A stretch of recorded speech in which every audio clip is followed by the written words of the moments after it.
this is a stage generally we try and get a good idea of where the innings lies as far as the run chase is concerned. It doesn't always tell the entire story, but one thing that does tell a tiny bit of the story is that Mumbai, in their run chase, are ahead of where Rajasthan were at the same stage. Butler was already going well.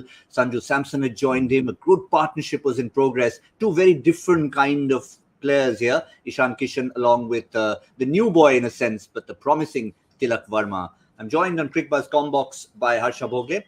Harsha, it's just a matter of a few runs, but if you had given Mumbai an option at the 10-over mark, they would have taken 94. Yeah, I mean, most times you expect to score more in the back 10 than the front 10. So from that point of view, they've made 94, they need 100, they've only lost 2 wickets. It seems okay, except that sometimes at the back end, when you lose a couple of wickets, say around over number 12 or 13, you suddenly get 1 or 2 quiet overs that takes the asking rate up. And that is something they need to be careful about. I mean, they back themselves, even if it's 11, 12 runs and over in the last 5 overs, though sometimes you don't want to leave it till that late. So I think on paper, I think they're looking good for where they are.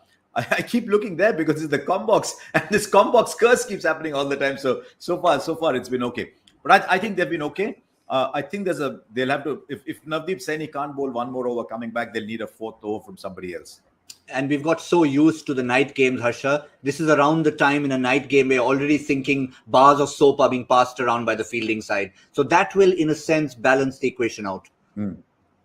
Yes, it will. Yes, it will, definitely. And I noticed they've also gone after Chahal. Now, Chahal is a bank for any side. So I noticed they've gone after Chahal. Ashwin is bowling beautifully. Where's Ashwin there? 2 over 16. He went for a 6 in the previous over. But they've gone after Chahal after a good first over. So if you're Sanju Samson, you're thinking, okay, where am I going? Do I want to get Trent Bolt one more over in now and leave one for the death? Then that means I've got to depend a lot on Prasidh Krishna. So what Mumbai Indians have done well is they've started asking these questions.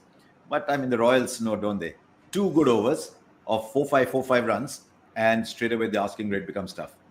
Looking at that bowling scorecard, Harsha, is there enough or is there anything to suggest you're looking around the field for your possible 6th bowling option? You could, especially if Navdeep Saini tends to go. I mean, he also bowled a no ball with a free hit, went for 4 in his first over. I think it was a close catch. They've just gone down, so the Comm Box curse is still a potent force, if not working. But yes, with Navdeep Saini, they'll have to look. And if it goes to Riyan Parag, or if they're not convinced, they'll have to bowl Parag now, around 12, 13, get 1 over out, so that if at the end one other bowler has a big over, then you've got that insurance. So I won't be surprised if they get an over from Parag around 12, 13.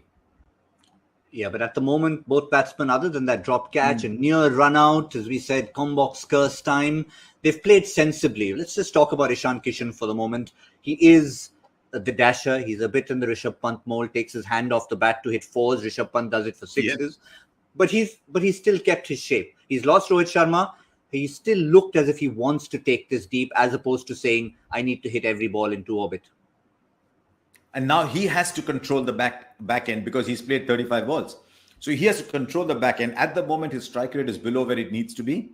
But Mumbai have been buoyed by this wonderful young talent called Tilak Varma, who, I mean, I saw him the other day and I couldn't take my eyes off him. And he's had a good start here. So I wonder whether they'll say, right, Tilak Varma, you're on a roll, you go for it. The moment you go, right, this is Ishan Kishan's game, even if it is Tim David or Kieron Pollard coming in. Yeah, I must confess, I didn't know much about him before the season started. I was talking to Pragyan Oja and we were just looking at different lineups of teams. And he kept slotting Tilak Varma in as a certainty. Yes. And I'm like, oh, you mean he's a certainty along with Surya Kumar Yadav? He said, yeah, watch him bat. Yeah. So I think the idea is he's 3, Surya Kumar Yadav is 4. And suddenly that order looks very, very different. We look at Sanjay Yadav. I think there's a left-arm spinner at some point if it comes to that. But at the moment, so where are we? After 11 overs, 93 to get in the back 9. I think you're looking at 50-50 now. Just a final one to finish with. We've talked about the batsmen who are out there. We've talked about the bowlers. Yes, they brought Riyan Parag on. One final factor, batting to come. Pollard, David, Sams. Not a bad trio if you're looking for quick runs to finish with. No, especially if you play yourself into a stage where you need a quick 25 only from them. If you get to that stage, we need a quick 25 or 15, 16 from them, then they are perfectly suited for that. So these two have got to bat deep and bat quick. So we'll wait and see. At the moment, I think it's 50-50. Yeah, not much to choose from. We've got another game coming up, but for the moment, this one is on a knife edge. Ishan Kishan and Tilak Verma still there. 6 bowlers come on for Rajasthan, so it certainly is game on. That's all from Cricbuzz Comm Box.